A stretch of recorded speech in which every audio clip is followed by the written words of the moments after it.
Ladies and gentlemen, honourable colleagues, it's my privilege to speak to you today about the power of big data and psychographics in the electoral process, and specifically to talk about the work that we contributed to Senator Cruz's presidential primary campaign. It's easy to forget that only 18 months ago, Senator Cruz was one of the less popular candidates seeking nomination, and certainly one of the more vilified. In addition to which, he had very low name recognition. Only about 40% of the electorate had heard of him as compared to Jeb Bush up in the mid-80s. And he was competing in one of the most competitive primary fields ever in Republican politics.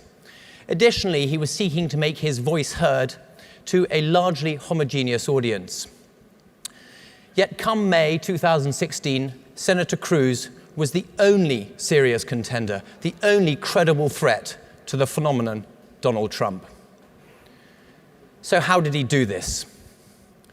The Cruz campaign was quick to embrace three technologies, three methodologies that propelled them to success. The first of these was behavioral science. Probably the easiest way to explain this is through example. Were you lucky enough to own a private beach and you wanted to stop people from using it, you might put up the sign on the left here. This is largely informational and seeks to inform attitudes. Conversely, you could use the communication on the right. This is behavioral communication, and it seeks to probe an altogether much more powerful underlying motivation. Clearly, the threat of being eaten by a shark might prevent you from swimming in their sea. Yet, this is complex to do, and as a consequence, so how is this possible? Well, at Cambridge, we've rolled out a long-form quantitative instrument to probe the underlying traits that inform personality. This is the cutting edge in experimental psychology known as the OCEAN model.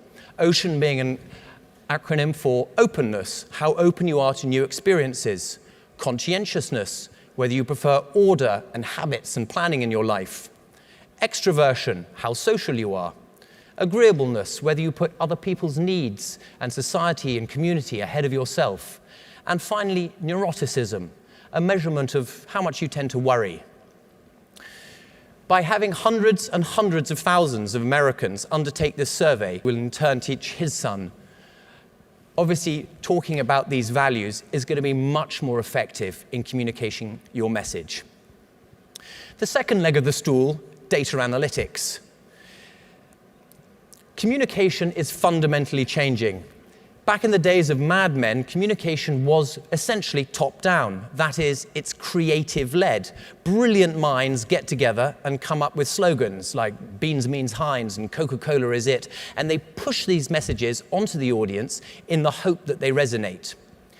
Today, we don't need to guess at what creative solution may or may not work. We can use hundreds or thousands of individual data points on our target audiences to understand exactly which messages are going to appeal to which audiences way before the creative process starts. So what is big data? Big data is really the aggregation of as many individual data points that you can possibly get your hands on, which are then synthesized in one database of record, cleaned or hygiened, and then used to inform and create insight on your target audience. This could include demographic and geographic factors, age, gender, ethnicity, religion, and so forth. Or psychographic or attitudinal factors. This is consumer and lifestyle habits, what car you drive, what products you purchase in shops, what magazines you read, what golf clubs you belong to, what churches you attend. And of course, personality or behavioral data. This is what we talked about earlier, how you see the world, what actually drives you. The easiest way to illustrate big data in action is through a real-life example. This is a data dashboard that we prepared for the Cruz campaign for the Iowa caucus. It looks intimidating, but it's actually very simple. You have a matrix here on the x-axis, partisanship value. Hardcore Republicans on the right, Democrats on the left, and on the y-axis, people's likelihood to turn out, to go and caucus. The people at the top, highly likely; the people at the bottom, not at all. So already this information is quite helpful to a campaign manager. But if we select some segments within this matrix, it becomes even more powerful.